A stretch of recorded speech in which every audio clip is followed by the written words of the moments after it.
Good morning and welcome to the 8th workshop of the Community Destination Stewardship Initiative. We are very thrilled to have you here for the last workshop of the BC Tourism Climate Resiliency Initiative's Project 4. And we will continue to establish a provincial network across BC, enhancing the management of climate resiliency and sustainability within community destinations and the broader tourism industry. The topic for today's workshop is climate resilience for CDMOs, tackling the challenge of our century, during which we will discuss climate action, Indigenous knowledge, and seasonal emergency preparedness. I have the great pleasure to welcome today Jill Doucette from Synergy Enterprises, Chapman Shaw from Indigenous Tourism BC, and Wanda Bogdane from Aspire Strategic. They will be my co-host and speakers for today, and I would like to thank you all for joining us. First, I would like to pass the mic to David Whiteside at Destination BC for the territorial acknowledgement and the partner's introduction. So David, whenever you're ready. Thank you, Margot. As Margot said, welcome everybody. I'd just like to take a moment to acknowledge I am super pleased, happy, and honored to be living and working on the traditional territory of the Squamish Nation here in my home in Squamish, BC. I know many of you are probably joining from around the province, so if you want to take a moment to acknowledge to yourselves the territory, the nations that you're joining us from. There's over 200 of them, so I'm not going to list them all. But if you do know yours, then please take a moment to acknowledge that to yourself, and if you don't, then look it up. Thank you. And then for as Margot mentioned, I'll say one slight correction. This is the last for now, as opposed to the last final workshop that we're doing. So but as many of you probably are already aware, the BC Tourism Climate Resiliency Initiative is a partnership between the Ministry Tourism and Arts and Culture and Sport, Destination BC, Indigenous Tourism BC, as well as the 6 regional tourism destination management organizations. We've been working at this for just about 2 years now. And it's been a fantastic program. So thank you for joining us along the way. Thank you very much, David. All right. I would like also to mention that this workshop has been created in partnership between Synergy Enterprises and the Travel Foundation. So Synergy Enterprises is a corporate sustainability management firm based in Victoria, BC, specializing in climate action, sustainable tourism, and emission reduction solutions. And the Travel Foundation is an international sustainable tourism organization dedicated to ensuring that tourism has a positive impact on destinations. So just a little bit of introduction. My name is Margot. I'm a project manager at Synergy Enterprises. I'm joining you today from the Ucluelet First Nation and Ceded Traditional Territory. As we are getting started, we also love to hear from you in the chat. So please feel free to introduce yourself, your community, and the organization you represent. I see today that we have a lot of the faces that we know that I've seen among all the different workshops, and it's really great to have you back. And just a little bit of a reminder, if you'd like to ask your question throughout the workshop, please feel free to do so in the chat. Kayla and Katie will answer all of your questions. Our agenda for today, here's what you can expect for the next hour or so. We'll be talking climate action with Jill Doucette. We'll be moving on to Indigenous knowledge with Chapman Shaw, and then seasonal emergency preparedness, very hands-on topic with Wanda Bogdane. Then we'll have a little look at the toolbox for CDMOs, all the resources, videos, workshop recordings that are available for you, and that you can browse through and go back with all the different themes that we have tackled along the different months between 2024 and the beginning of 2025. And then we'll have a little bit of a conversation around Unite, Commit, and Act, which is the goals, the sustainability goals that you are setting for yourself, your community, your destinations, and the different steps that you will take throughout 2025, 2026. So we would like to hear from you. So let's kick off our agenda for today. And I will pass the mic to Jill Doucette for climate action and the importance of climate resilience. So Jill, when you're ready. Thank you so much, Margot, and great to see such good turnout here today. I know this is for a lot of you in the DMO space. This is a very busy time of year, so thank you for turning up today and for talking about this important topic. At the end of March, which I know is a very busy time for you. I'm going to just do a quick presentation here on climate action and also regenerative tourism, sharing a little bit of what we've learned through the process of doing these 8 workshops and from our regular day-to-day work. Climate resilience is a really big topic. It's a big umbrella, and I know so many of your organizations right now are focusing on different aspects because being climate resilient in different destinations means different things because we all face different risks right now when it comes to climate preparedness. And Wanda's going to talk a little bit more about that later on. But what I would love to hear from some of you, just to get this started with some dialogue, is what is your organization doing to enhance climate resilience? What's on your radar for this summer, the coming winter? And what kind of conversations are you having at the governance level with your organization? So would love to hear from any of you who want to contribute to the chat, or feel free to raise your hand or just speak up and if you'd like to share.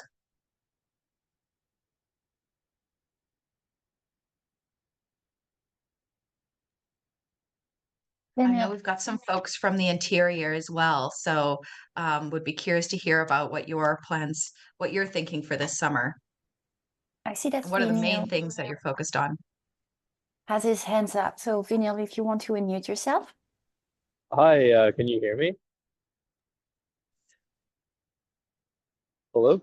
Yes, go for it, Veniel. Oh, hi, yes. Yeah, so my name is Vanilla. I manage the quality Inn and Suites Hotel in Vernon. Some of the steps that we've already taken is we are a Biosphere certified hotel. We're also a 4-key rated hotel through Green Key Global. Last year, we just installed a 17 kilowatt solar system on our property. And this year, we just finished undergoing an energy audit, and we are currently undergoing a feasibility study to be able to look for even more ways to reduce our carbon footprint. That is great to hear. Thank you so much for sharing that, especially from the operator level. I know you're involved in your local DMO as well. And Sarah from Destination Greater Victoria chimed in about creating a climate action plan for the DMO, which is great to hear. Something that we've also heard throughout this series, and as we've been developing resources for businesses, is that we have some risk in terms of our energy supply. And that's a big part of climate preparedness as well, is making sure that we have energy sovereignty as a province. And then what that looks like at the regional level is like what Vanilla is talking about, is investing where we can in our own energy supply for resilience in terms of potential brownouts, great auxiliary power source, but also for long-term financial resilience. Especially with solar, the cost has come down so much, and there's lots of grants and funding available for those kinds of projects at the moment. So great opportunity to be thinking about what are the strategic investments right now in our own facilities. Okay. Feel free to share any other key things you're working on or things you think other DMOs or operators should be working on in the chat. Okay, so when we're talking about climate change, we know these things, but climate change is really driven by climate variability. We know that as global warming occurs, that we have more moisture entering the atmosphere, and that's just creating these balls of energy. And we see that come out in what is now referred to as climate chaos. And certainly in BC, we see this manifest in floods, in forest fires, in extreme droughts. So we really have to be prepared for a lot more variability when it comes to climate at the moment.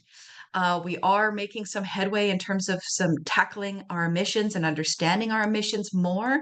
Something that is really exciting is having A couple of regional DMOs, so 4VI for Vancouver Island and the Kootenay Rockies region have both done destination level carbon assessments, really understanding where the emissions are coming from. What's interesting is, of course, most of that is driven by transportation, not surprising. Accommodation's a really small part of that. And the other major one is actually food and beverage and our supply, which points to investing more into local food production and food sovereignty. So you can see that in this pie chart here. You know, we know that tourism plays a big role in global emissions. You got to get somewhere in order to travel. So we don't want to say don't travel, of course, but how can we travel more sustainably, and how can we make sure that travel has a positive impact while also becoming more climate resilient? So if you add up some of the areas here around agriculture, services, food and beverage, you can see that food plays a surprisingly large role in tackling climate change. So something that we often don't talk about, we think of agriculture, we think of tourism, and agritourism is visiting farms in between and, you know, culinary experiences. But there's more we can be doing there within our own supply chain. And thinking about ground transportation, that's where we have more control over the visitor. Okay, we should move on from that pie chart because I could go on. So what's really exciting and where tourism is really leading when you compare to other sectors, Synergy, we work across a number of other sectors, but tourism is really pushing forward towards this idea of regenerative approach, which is really exciting. And the goal of this is to deliver transformational visitor experiences, which we do well in BC and we could do more of, and really deepening the connections between people, nature, and to deliver resilient businesses and a healthy planet. So this is really, you know, looking at how can we create win-win situations here between the economic vibrancy of our destination, but also our local natural assets and our culture and all of those pieces. So that's really where the concept of regenerative tourism plays, is in the intersection of all of that. There's been some confusion between these two terms, and rightly so. The terminology moves very fast in this sector. So I just wanted to break this down a little bit, and you can use feel free to take a screenshot of this. You can use it in your own, you know, strategic planning if you like, to really help create some common language and differentiating between sustainable and regenerative. And sustainable is still a good thing. This is still a good thing to aim towards, but it is more focused on minimizing negative impacts. And we need to do this still. You've seen the carbon footprint of tourism, but regenerative focuses on creating positive impacts as well. So it broadens that scope. Yes, we want to do less harm, but we also want to be thinking about how can we do more good? How can we have a positive impact? This is also sometimes referred to as the footprint, the negative impacts, and the handprint in terms of positive impacts. So having a strategy that really pulls on both. So sustainable is looking at doing less harm. Regenerative is looking at doing more good. Sustainable looks at resource efficiency, also very good from a cost resiliency standpoint. Still important. We have a lot more we can do to in the water conservation side, reducing waste, lots of opportunity there, and energy. When we look at regenerative, again, we're looking more broadly at the community and ecosystem regeneration. So not just our own business with business-led initiatives, but really looking more broadly at how do we leverage our community partnerships? Because you can't pursue regeneration as just one entity or one business or even one DMO. It does require more extensive partnerships. And sustainability tends to be more focused on certifications, where regenerative looks beyond at what is the impact and legacy of our destination, and thinking more about, you know, what's more referred to as a 7th-generation thinking. And this is, of course, where our Indigenous partnerships and Indigenous-led initiatives can really teach us to think longer term. And we've been really fortunate to have ITPC and other organizations and Indigenous-led operations come in and teach us more about that in these workshops. So hopefully you've been able to learn throughout the other 7 workshops. This is a diagram that we worked on with Katie and Margot and myself. We were brainstorming what does regenerative really mean in tourism. And so we adopted this diagram from the concept of regenerative agriculture, which is where this term first started, was in the agriculture space. So again, want to offer this to you as a conversation piece to use in your own organizations, which helps break down the concept of what it means to be regenerative. And as different organizations here on the call, you might find that in this diagram of 12 rays, you might find that 3 of them are actually really strongly tied to your organization or destination, and those are your strengths you want to lean into more. But it can help us stretch our mind a little bit in terms of what the concept of regenerative means, and then ask the question, what does this mean into the context of our destination? So feel free to use this, or if you'd like copies of this, we're happy to send this to you, and you can use it for some internal dialogues when you're creating your own regenerative tourism strategy or approach. So let's break these down a little bit further. At the top here, we have biodiversity and natural systems. So this looks at decarbonizing, restoring natural systems, considering nature-based solutions and ecosystem services like wetlands to clean water, putting value on that, and environmental protection and damage prevention, which of course is a really big topic in nature-based tourism. When we look down to the social equity and inclusivity lens, this is where we talk about connection to place, celebrating and showcasing cultural vitality, truth and reconciliation initiatives, and climate change adaptation. And over to the left is where we talk about economic viability. And this, of course, has been a really big topic recently. So looking at renewable energy here, this is where one that overlaps, of course, with biodiversity and natural systems, because it's also a decarbonization initiative. But it's also, it's more so an economic long-term strategy. And I think that's a really powerful initiative today. Also getting creative about producing no waste and thinking about circular economies and how that can also help us be more economically resilient in our own supply chains. Investing in local experiences, of course, and focusing on economic inclusivity. So those are some of the key areas of this overarching system of regenerative. And you can use this as a tool to start these dialogues internally and think about what your own strengths are as a region. Something that we have really learned in the course of this project with all of these wonderful partners we've worked with is the critical role that CDMOs play. And the reason being is that CDMOs know their destination really well. You have relationships with your stakeholders. You're really the face of the destination and at the forefront of emergency response as well. So this is a lot of pressure on DMOs.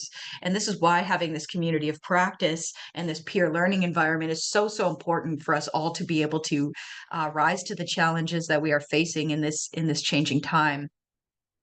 There are local and federal government supports to help empower DMOs in this transition, such as programs like this, and also funding resources, et cetera. So there's more in some of the program resources that we've developed on this and where you can find funding resources, et cetera. So if you need any links, please put them in the chat, the questions in the chat, and we'll follow up with any resources on these topics.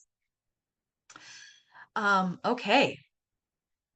So this is another, I think, important diagram to reflect on when we talk about our sphere of influence. So every organization has their own sphere of influence, and this can be a really helpful diagram to anchor the conversation around what do we actually control and what are we influencing. So let's say we're looking at a CDMO level or the level of, say, a hotel operation. At the core, you can control your internal operations. And when you go more to the center of this diagram, you have more control. But when you go further out in this diagram, you have greater influence and greater potential for impact, but you have less control. So thinking about what your own organizational sphere of influence is, it might be a little bit different for every organization. So you might have internal operations. And for example, CDMOs might next have your member organizations, then your regional partnerships, then the industry as a whole.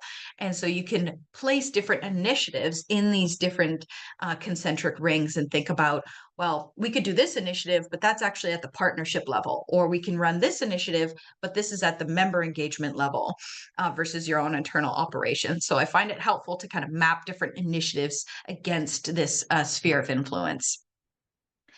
Some of the considerations here, of course, include where employees sit, where something like suppliers sits, and how can we influence our supply chain. That's an area where, for example, from a hotel perspective, they might have quite a bit of control as implementing a sustainable procurement policy. And of course, the branding of the destination, marketing, etc.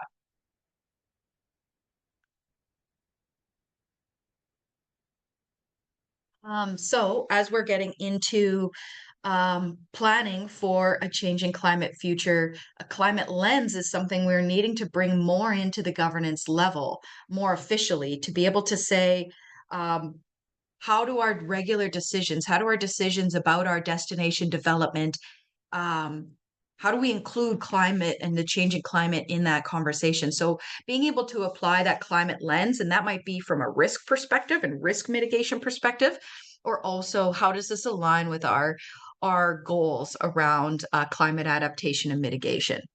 So some of the key areas at the CDMO level or DMO level that you can apply climate lens include product development.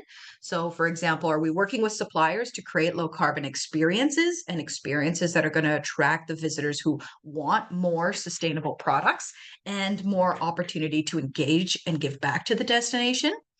How are we marketing, and are we targeting low carbon source markets and promoting low carbon routes and methods of transportation within and to our destination? Of course, are we marketing sustainable experiences and products? Research and data. So what gets managed, or what gets measured gets managed. So how are we measuring our more holistically, how are we measuring our success as a destination? And there's some really great examples of that from the KRT region and others that are adapting more metrics to give us that regenerative tourism lens. And from a governance standpoint, how are we making these kind of decisions, and how are we allocating our budget and our staff time towards climate initiatives? This is really challenging in resource constrained times, and there's always more pressure on organizations to be doing so much more than we are. But even being able to carve out, for example, some staff capacity towards this can make a huge difference. Vanilla, you had a question or comment? Yeah, sorry, I just wanted to add when we were talking about hotels and DMOs and that relationship. One of the things that we started doing at the hotel was running charity events at the hotel. So we raised money for Canadian Mental Health, for Pac-Man Opens Hearts that does work in the community. And Tourism Vernon actually promoted one of the events on the events page. But there's definitely ways for DMOs and hotels to work together. Some might not be the most orthodox ways, but definitely there's opportunities there to discuss. Thank you so much. Those are great points. And great to support hotels, of course, who are taking initiative like yours. Okay, so that brings us to the end of this session. I know we've got another two speakers to jump in here. So any quick questions?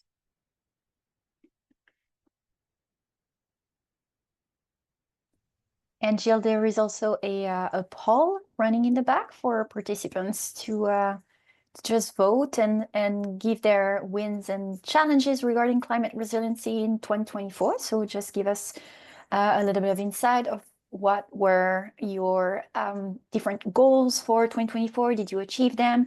What are the biggest wins that you have? And hopefully that will inspire a few other participants, and we can discuss the challenges at a later time. I can see that people are typing.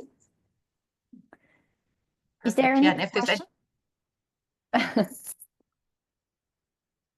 Is there any questions for Jill? Anybody? Pinel, you still have your hand up. I don't know if it's for questions.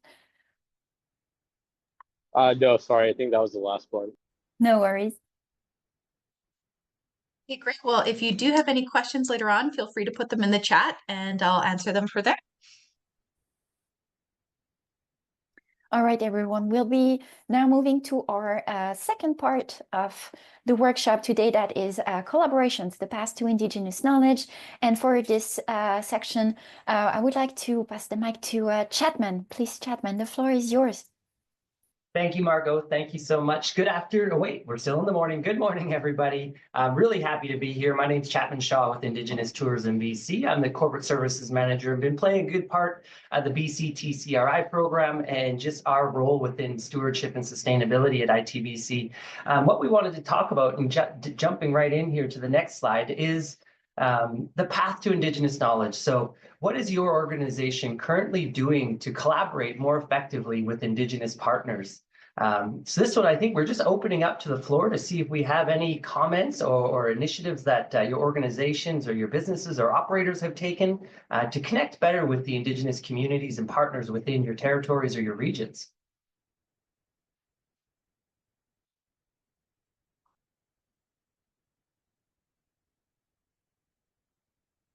If anybody wanted to jump in there, but I do, and I came prepared to just highlight a few of the things that I, at ITBC, what we work on and how organizations or businesses and partners can better engage with the Indigenous communities in their areas. So we've got like a top 5. So the first one just being respecting people and culture. So Indigenous communities, they incorporate longstanding practices into their daily life, valuing protocols, art, regalia, ceremonies, celebrations. It's all equally important to recognize that Indigenous cultures are dynamic and Indigenous peoples are modern, thriving individuals who reflect this balance in their lives. The second one is just recognizing the land and its stewards. Acknowledging Indigenous territories is just such an important step. It's the first step in building respectful relationships within British Columbia, but it's essential to go beyond that acknowledgement in words. Through this approach, you just gain a better understanding of that you're a guest on this territory and you express this gratitude to the First Nations or Indigenous peoples who steward this land and have been doing so since time immemorial. The third key point we like to highlight is take time to understand and respect the impact of colonization. Colonization inflicted deep and lasting harm to Indigenous peoples with effects that continue to shape communities today. So just being mindful of that, understanding that there was mistrust and caution and there's hesitation in some cases that could arise from these historical injustices, and that these ongoing challenges are still, pretty prevalent within Indigenous communities. So just understanding that, gaining that base knowledge there. The next one is just build relationships for better engagement. In successful partnerships with Indigenous communities, the relationship's value is just as important as the outcomes that it achieves. And the last one, attending ceremonies and celebrations. This one I always highlight because it's the easiest first step I think organizations, businesses can do to get better ingrained within their community. Attending these ceremonies and celebrations play a vital role in maintaining and strengthening community connections within these cultures and communities. So while some gatherings are private, it's often acceptable to politely ask if you might be able to attend. And just knowing when public gatherings do happen within your community, always take advantage. There's always great food, good storytelling, and it's always that chance to build that better relationship. Thank you, Margot. We can move to the next slide here. So traditional ecological knowledge. This one, I just really wanted to go by the base definition, and this knowledge includes the relationships between people, plants, animals, natural phenomena, landscapes, and timing of events for activities such as hunting, fishing, trapping, agriculture, and forestry. And we briefly talked about food sovereignty, and I love that Jill brought that up, as this is just such an important topic within all nations in the province of British Columbia right now. Food sovereignty is one of the top 3 that we encounter when we ask First Nations and look at what their priorities are. So it just encompasses that worldview of people when it includes ecology, spirituality, and human and animal relationships, and so much more. So it really ties into that idea of regenerative tourism as well, and just understanding how we can tie in traditional ecological knowledge with practices such as regenerative tourism. This body of knowledge is maintained and developed by Indigenous peoples and First Nations peoples with extended histories of interaction with the natural environment. These sophisticated sets of understandings and interpretations and meanings are part of cultural patterns that encompass language, naming, and classification systems that have been developed and orally shared for generations and pass down to those individuals that champion and carry the torch and passing this knowledge on. These unique ways of knowing are important facets to the world's cultural diversity and provide a foundation for locally appropriate and sustainable development. So that's kind of like a really great, in a nutshell, what traditional ecological knowledge is and just how it really ties and shapes in with, you know, that regenerative practice of looking at tourism and creating sustainable tourism within our province for the next 7 generations. So how can we, you know, leave that net positive impact? And I loved some of those models that Jill shared, because it just highlights the importance of how, you know, people in place are so directly connected with the economies and what's happening and shaping and around that environment. All right. So the next one here. So while Indigenous peoples are widely acknowledged to be highly vulnerable to the impacts of climate change, their unique knowledge systems and experience remain vastly underrepresented in the discourse of surrounding climate change impacts, and particularly solutions for the future. This is just a great quote. And, you know, the steps that we've taken through the BC TCRI program, the BC Tourism Climate Resiliency Initiative, it's been great because we've provided space for knowledge keepers and these Indigenous peoples to share this knowledge the way that we do in that oral storytelling manner. In one of the first workshops we did, we brought in James Kalpar, recent winner of the Tourism Industry Association of BC's Indigenous Entrepreneur Operator of the Year Award. And he was sharing some of his stories around just how his families have witnessed climate change within the Haida Gwaii region, and just, you know, weather patterns, tides shifting, and just how they look at their environment and how they can see climate change and how it's impacted from, you know, their great grandfather to his father down to him. And how he can share that with his sons. So it's really important just to create these spaces and opportunities for these individuals to share that knowledge, to further amplify these Indigenous voices, because it's so important.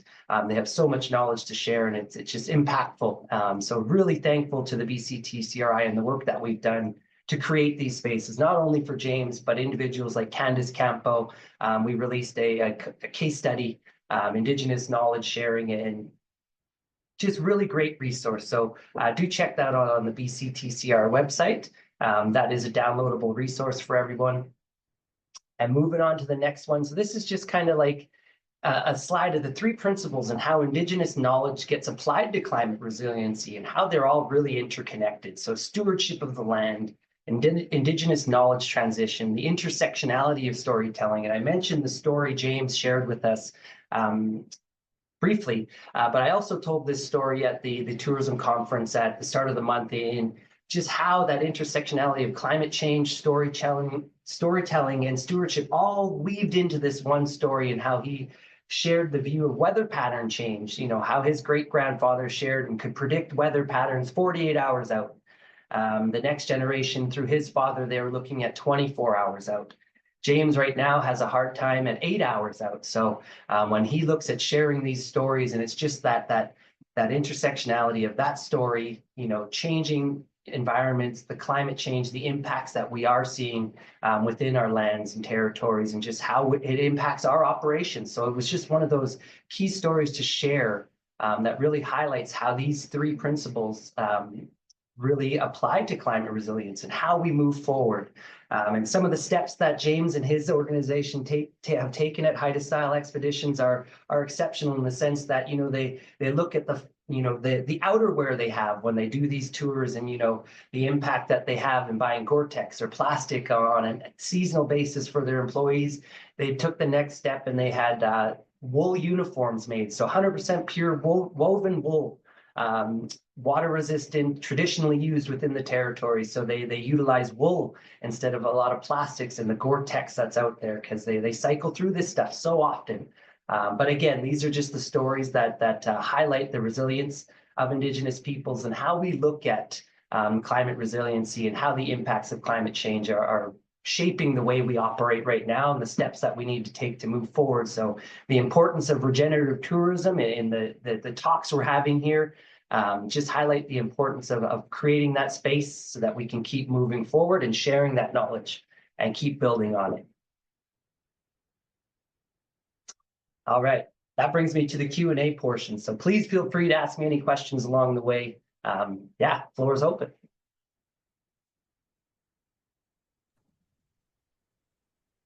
Workshop 4, that's right. James was workshop 4. I was trying to remember that. Thank you. And it is, Thank you, it is Chadman. recorded. It is recorded, yes, Yeah. and it is available on the BC TCRI webpage on Destinations That's right. Canada website. So I invite everyone to have a look at this beautiful conversation that we had during this workshop. It was truly very insightful, and bravo, James. It was fantastic. And, while we just have a quick moment, I'll just talk about some of, the takeaways we've had from the BC TCRI and how we, at ITBC, we run the Indigenous Tourism training program, and we've implemented some climate resiliency training offerings for our stakeholders and members that have just kind of taken it to the next step for some. Whether it's we've done, what is it, S100 wildfire suppression training. So creating opportunities for businesses to be more proactive in their environments and steward their land around them, ensure the success of their business. So what do we got here? Question poll is up. Can your CDMOs, Community Destination Management Organization business, do to improve collaborations with Indigenous organizations? The poll and quiz is up, everybody. Get your answers in.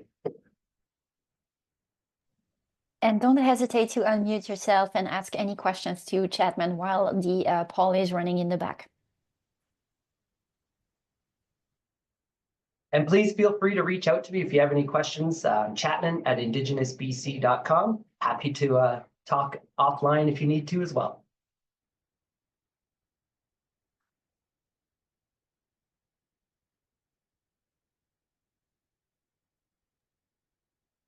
All right, everyone. The poll, is still running in the back. And Chapman, thank you so much for speaking today. We'll be moving on to the seasonal emergency preparedness topic for today's workshop. I will invite Wanda to discuss this topic. Wanda is an expert on everything emergency preparedness. And Wanda, I can see that you are all prepared and all good. So the floor is yours. Thank you so much, Margot. And it's really nice to be here. Yeah, we do have a limited time together, and I apologize now because I'm going to be ramming a lot of information through pretty quick. So I'll try to keep my speaking pace reasonable, but do bear with me as I fly through a lot. We'll just move into the next slide, please. All right, so we do have a poll to kick things off on the heels of Chapman's poll. So it's poll time of the hour right now. And we're just curious to know, which components of emergency preparedness do you have in place in your organization? You're going to see quite a list here. And some of these pieces may be very familiar, some may not, but we just wanted to get a gut check to see, what do you have in place at this point? And also know that you can be, very honest in this because it's a nice discreet poll where not everyone's exposed.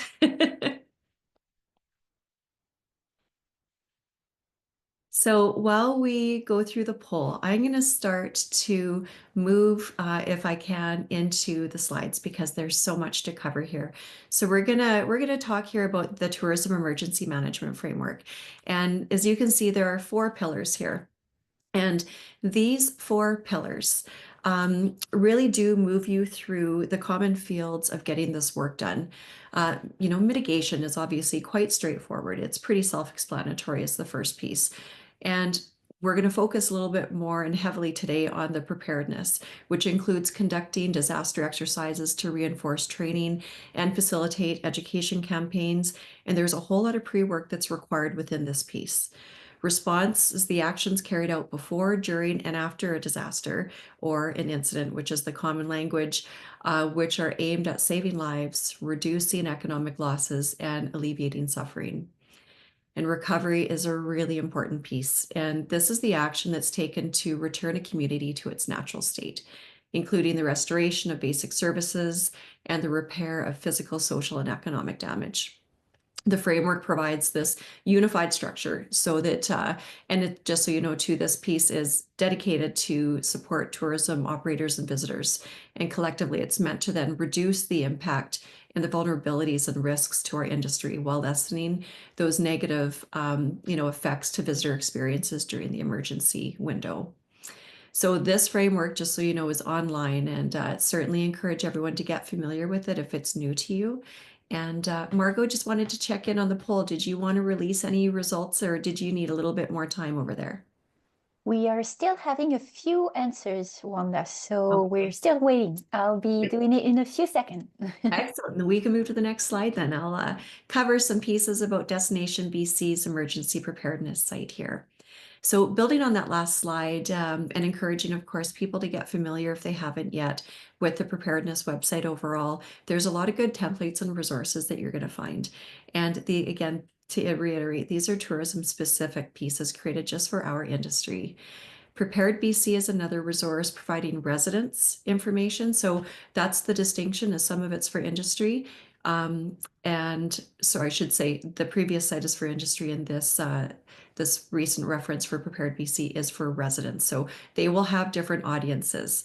And whether you're looking at these two documents here, they will give you really strong guides for building your own internal plans and really getting a sense of what you need for ingredients within that emergency management process. And so the guide for tourism operators, this first piece here, this really gives the ABCs of creating that plan. And this is really pertinent for the CDMOs. And I think that as you're contemplating what this looks like from that destination responsibility piece, there may be other fields that you add in that are unique to your own destination. So always feel free to color outside the lines on this. These are really just starting points. And then the second is the emergency plan for tourism operators. And this resource will really help give your members and yourselves, but really it focuses heavily on the members to prepare their businesses. This looks at communications, operations, staff, and a variety of different considerations. And I may move into the next slide just because it's a bit of a shorter one. And then we can get into the polls. Unless, are we ready, Margot? We are ready, actually, Wanda. I Okay, just perfect. shared. You should be able to see the results right now. All right. This is incredibly common across the country in terms of readiness and prepared. What we've seen overall is a lot of people have their contact lists done. And that's a really good starting point. That could be internal or external, of course. Hazard assessments is really where, and we'll get into this a bit more, but that's really where you're starting to put the meat on the skeleton. And right alongside that risk matrix, these are often done hand in glove. And but you'll see obviously that there's less than 50% who've done this work. It is hard work to do. It does take some time, but you will be so advanced and ready once you actually sink your teeth into these pieces, because they help you move through what those potential realities could be.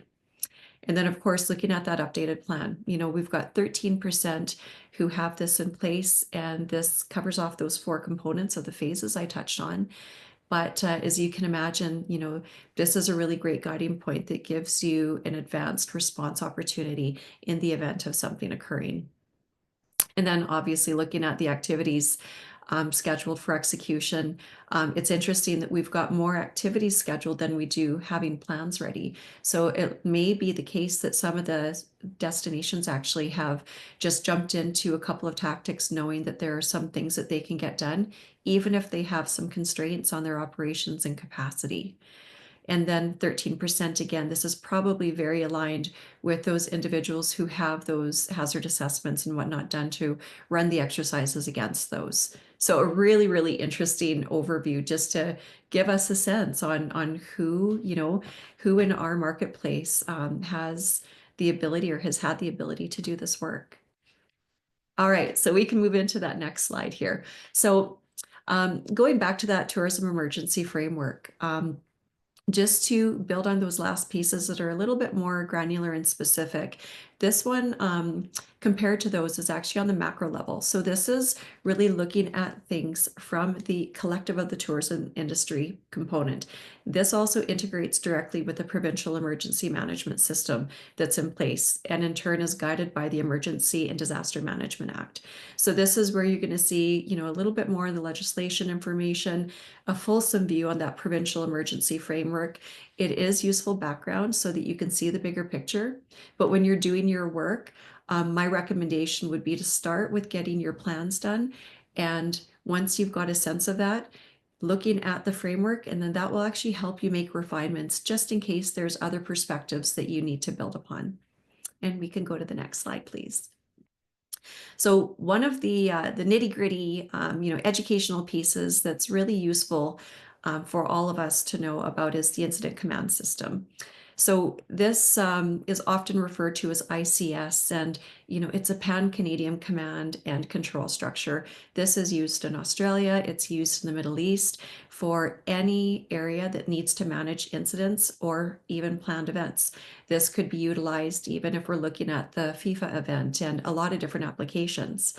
So this provides a framework for that standard incident management response, and also really helps to improve the cooperation across all response organizations, as well as international collaborators when those are required.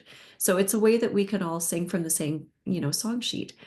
And why this matters to you is the system articulates how responses typically go, who has jurisdiction, who does not. In this, the position that you're in with CDMOs, you generally are communicating outward to a lot of stakeholders. There are a lot of questions coming your way. ICS will help you understand what your point is within all of the different moving parts so that you can inform your stakeholders and set their expectations. I do find in the middle of major events, there's a lot of confusion, and understanding the system will alleviate some of that confusion just out of the gates. So there's a number of things that might surprise you with ICS. We can go to the next slide, please. So, why should you care? What might those surprises be? A lot of that really comes down to role clarification, and understanding what your role is and what it is not is really important, because again, you will be asked by members around who's doing what, when things are going to happen, who do they contact, how things, play within the various lanes that often get quite complex in the middle of an incident. So this will really help you understand that, and then likewise help your members understand that. It also helps you avoid confusion. Within that, once you have less confusion, you do save time and capacity. And this will include those jurisdictional realities. Is this a provincial situation? Has this been taken over a state of emergency from a local standpoint? Who is doing what? Who's who in the zoo? And also, of course, educating those members and partners and your staff before something happens. It's incredibly hard to educate when the plane is going down. If you put yourself in the position of so many of our destinations that have been in the throes of major circumstances, it's really easy to understand why that pre-work is important, and you can alleviate some confusion. As well, you can take education and get informed on ICS on your own accord. I would specifically recommend taking the ICS 100 and 200. 100's online, 200 is typically run by BC governments or your local municipalities. Sometimes there's different industry sessions that could be put on by the CDMO for your actual organization, depending on how many people you have. But oftentimes you're going to see an opportunity to learn this through your government partners. And then you can also let your members know that there's an ICS 4-hour course for executives. It's the executive course. Unless they're in the middle of major attractions operations, probably don't need to know the whole system, but they certainly can be expedited and maybe save you some time in educating them if they take that 4-hour course. It's a really easy way for industry to get informed. And we can go to the next slide, please. All right, so this is the big beefy slide that's probably going to take me a bit of time to move through. The contents of this are really substantial. And, when you're looking at your own emergency preparedness plan, you can generally look at it through, 3 primary lenses. You've got your operations and business continuity, your human resource considerations, and crisis communications, particularly in the role that you play as that destination lead. So the first area, operations, business continuity, really suggest thinking through and verifying what that duty of care looks like of visitors, and especially with your government partners. There can be a lot of gray area when it comes to who moves things out, who thinks they already have agreements in place that may be trumped the second that there's a state of emergency, in which case those transportation systems, as an example, might be procured solely and exclusively for the municipality. So it helps you think through what we need to do with our people, and and not keeping that duty of care knowledge to yourself, but sharing that outward with your members, because there are many things that they just might not know about or understand within the system. So that continuous communication is really important. And when we go back into that hazards assessment and the risk matrix that had come up previously, this is a hugely important body of work that will move you through the natural and unnatural incidents that may occur around you. It also helps you scale and understand that likelihood of those happening. So what you're typically going to do, and you can find these resources within the Destination BC site, or even generically in a standard Google search, but it will help you understand and map out 3 to 5 different scenarios, which you'll know best within your destination are most likely to occur. And then you can start to build upon that and think through the different components and likelihoods, whether it is, unnatural or natural, the different players involved, timelines, seasonality, and any of those components that will really help you kind of get your head into that space. And following that, building out an operational readiness plan for yourself and certainly for your members that can hone in on things like HVAC systems, or identifies the key holders within the organization, who has access, who doesn't, who works remotely and has out of office abilities, who doesn't. And then considering those technological needs, not just for standard operations, but for very atypical operations when you're in the middle of an incident. And what happens if electricity, all of the different conduits and cables required to internet, what if those get cut? Thinking through those operational readiness plans can really help you expedite what those primary risks to your business continuity are. And following that too, thinking about, which partners might be out of destination that you can rely on to help, give coverage. What if your team is immediately impacted by the emergency? Are they going to have the mental bandwidth to be able to support your destination? Or do you need to have a cooperating agreement with a different destination and say, hey, we're going to do some training together. We're going to have each other's backs. And if this, this potential incident occurs, let's run some scenarios and see how we could work together and make sure that they're ready to support you in your greatest moment of need. And attending tabletop exercises with emergency management agencies, which are typically run through your municipality. This is huge. Now, sometimes just know that you might need to fight to get access to that and really have a compelling argument for being involved. But you do need to be involved, because you're responsible for visitors that they don't have touch points to. The municipalities are very strong on residential contacts and communication channels, but not typically to the visitor side. So considering how you run that internally after you get access from the emergency management agency piece, and thinking that through from your CDMO perspective, will also be a really important next step. And so the second area, because that was a really, really big one, is really focusing in on that human resource consideration and, thinking about your people. So I highly recommend to include your HR teams in training and listen to their suggestions.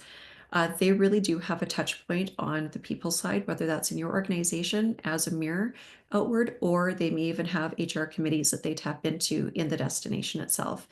You can tailor workforce training and make sure that, again, whether it's destination specific or your organization, that training includes that emergency preparedness piece. And I do encourage to train all roles, whether it's frontline, whether it's, think about your visitor information centers or your online social media teams. They all will need to understand what their job is in the middle of certain situations, and including them in that, I guess even the key messaging details and who's going to say what, who's the spokesperson in your organization, and really informing them on what that looks like in advance. One other piece that I think is really important for some of us to recall is that, our team compositions can be quite unique depending on where we are. And not all of our workers have English as their first language, or there could be other cultural considerations that you might want to consider if they themselves have perhaps come from an area that has had major incidents. And this could really be a triggering, circumstance for them. And how do you support or consider what the needs are in your organization with those in mind. Do you need to have some other language supports or language lines available for your destination or your team? So just again, thinking through that unique composition of where you are. And the final area here is crisis communications. Destination BC has done a lot of work already in this in the last couple of years, so you may have attended some of these sessions. So I might not go as deep on this one, but really highlighting the need to identify your spokesperson. And I do suggest having one, perhaps a backup, to make sure that they are involved, heavily engaged, and heavily known as that point person for the media and for your community and your industry network. Running those annual training sessions with that person involved would be really critical. Reinforcing role clarity, both internally and externally. This can happen specifically, involving that spokesperson and reinforcing who says what, how, and when. And again, being incredibly crystal clear when you're doing those inter-industry discussions and preparedness sessions, so that they know that the destination is going to be up front, and or the municipality, and how that's going to play out. Again, saving confusion for when things might happen.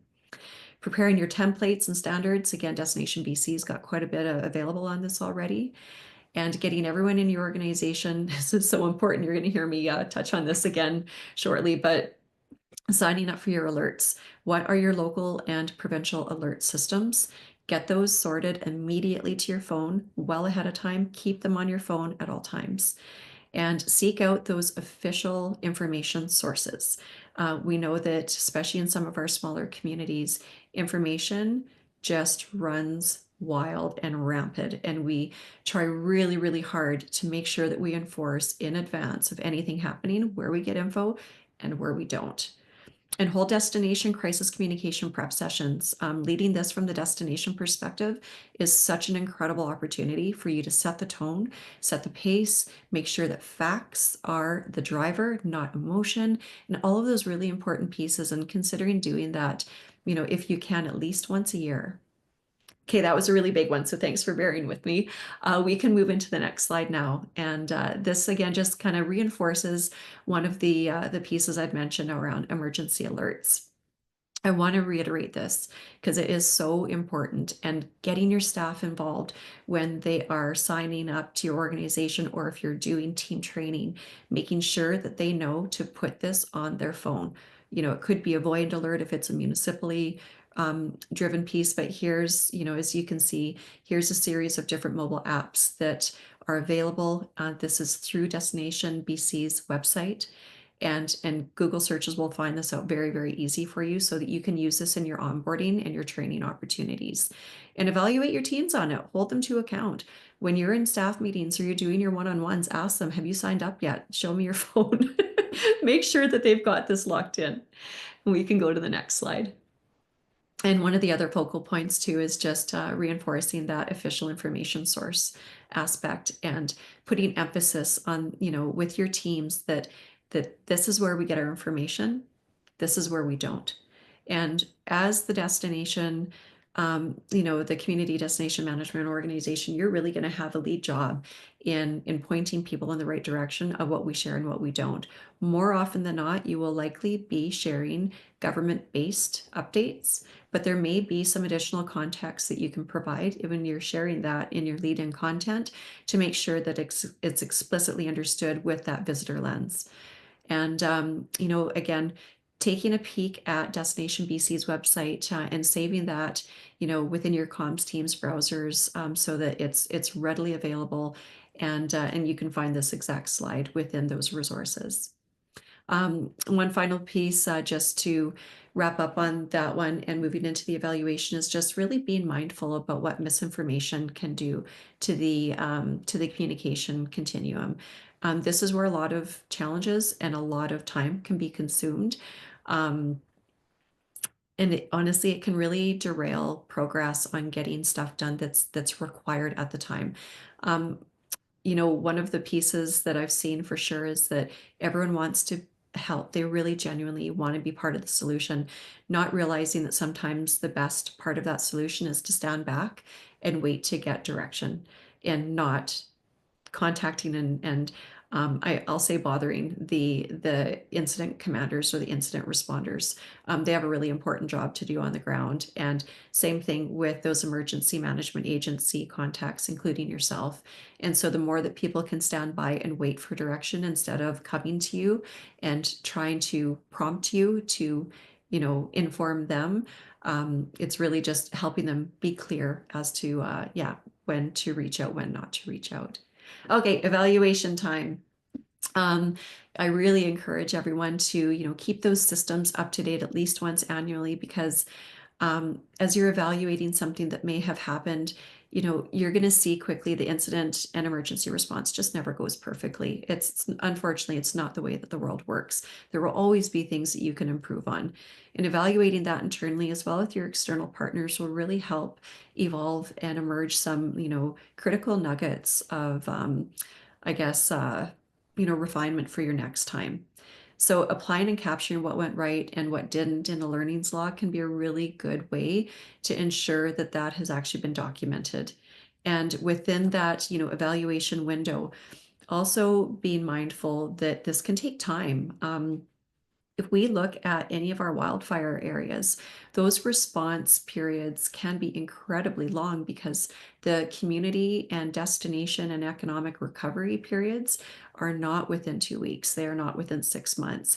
If you've got structural redevelopment or, any substantial updating and recalibration to do in your community, that's going to be the priority focus. But trying to not lose sight of that evaluation at the right time, and it could actually be as much as a year, is really, really, really important. And so, I guess the final piece is you can never practice enough. Final thoughts here, because we're at time, is really just recovery is a part of your emergency planning. If you don't have capacity, there are people to support you, and reach out to your partners so that you can practice together. So apologies it went so long. Thank you very much, Wanda. Just putting the Q&A session. If anybody has a few questions for Wanda, please feel free to put them in the chat or unmute yourself. Thank you everyone for staying a little bit longer than our usual end time, but it's a really good conversation to have, especially that spring and summer are around the corner.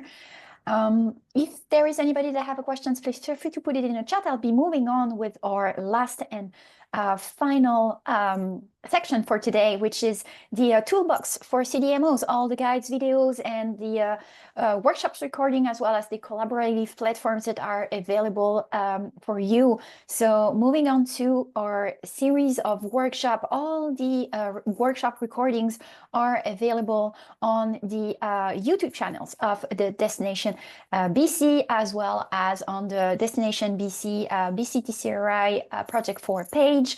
I invite you to have a look at all of them, depending on the themes that speak the most to you, or just to prepare yourself, as Wanda said, about emergency preparedness.